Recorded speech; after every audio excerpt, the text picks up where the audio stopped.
And I remember very well, ukienda uko upande wale ambao wanaishi Nyanyuki. So he remembers very well. For those people who live towards Nanyuki. Ukiingia Mount Kenya, kuna ile miti ambayo ilipandwa na iko kilomita nyingi sana. So there's an area there around Mount Kenya that they planted trees and it's a forest. Then from there unaingia Babu. And then from there you get into Babu hizi miti za Okay. zinaitwa nini?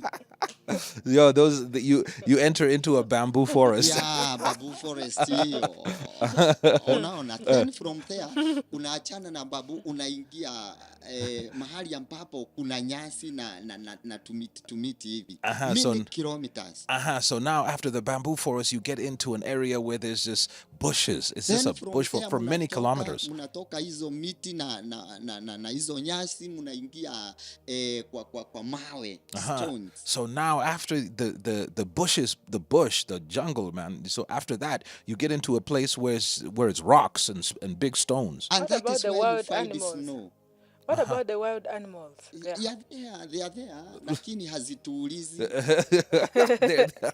He said, she asked what about the wild animals? He says they're there, but they're not asking them questions. God protected us. Yeah. Because we are doing something which we don't understand what is going on. Mm-hmm. Yeah. And then I remember very well, tukaenda, we reached where you find snow. So you got to the place where it's snowing.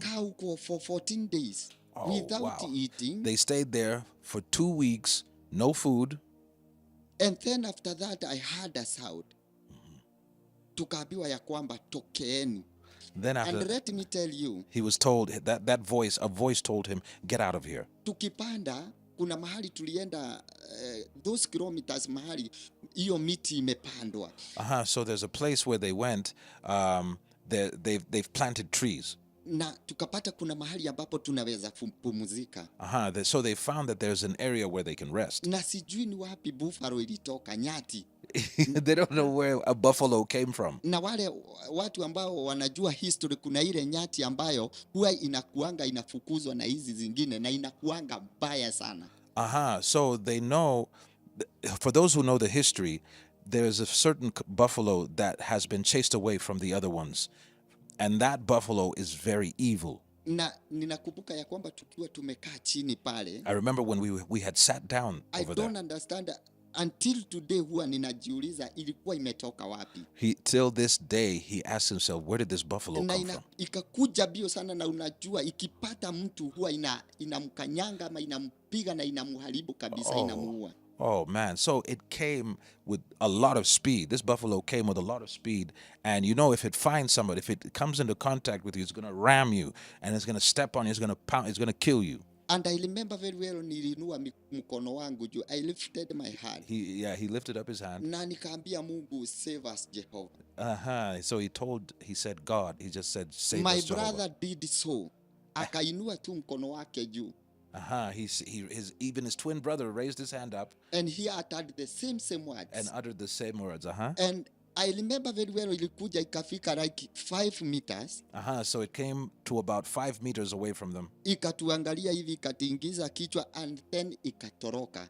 It looked at them, it just shook its head like this and ran away. Ikaenda ikasimama mahali kwa mti, ilikuwa inatuangalilia ikiwa pale. So it went up behind some trees and looked at them. Na sijui kwenye dogi ilitoka mbwa, na ni kilomita nyingi sana. And they don't know where a dog came from, and they're deep, very many kilometers towards Mount Kenya. Kenya. And I am giving the real story. Unaona? Sasa, hiyo dogi ilikuja ikaikibiza.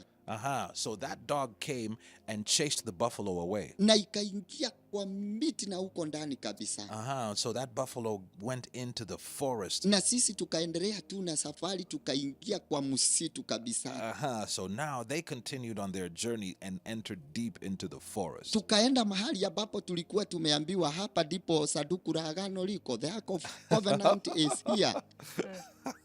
they were told, this is where the Ark of the Covenant is. And we had no jebe, we had no panga.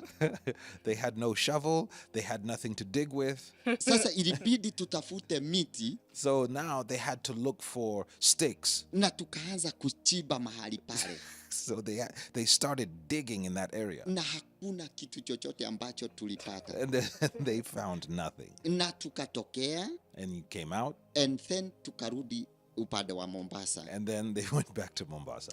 What was the name of that cult? The name of the The cult. church. Yes. And that by then they didn't even have papers. yeah. Wow. Na wakati tulirudi pale, When they went back to Mombasa, ujue ya kwamba wamama waliambiwa they have to be to separate with their husbands, you remember that the wives were told that they have to separate with because their we husbands need to remain clean. because they have to remain clean. And For I how don't, long? yeah, yeah. For how long? I think it was about 3 to 4 months. Wow. Okay. And you are sleeping in the same bed.